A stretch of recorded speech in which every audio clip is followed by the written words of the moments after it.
quick video to show you what I ended up doing on my car for horns. I had the Harbor Freight ones in here.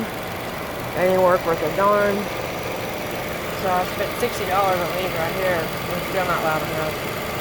But I got this Walmart.com for a long one for like $12, $13 and $20 ship. Let me show you how loud it is.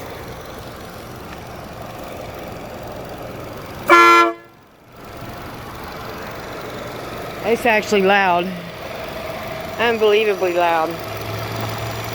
So I can't stand over here because I can't honk it because I have a switch on the inside.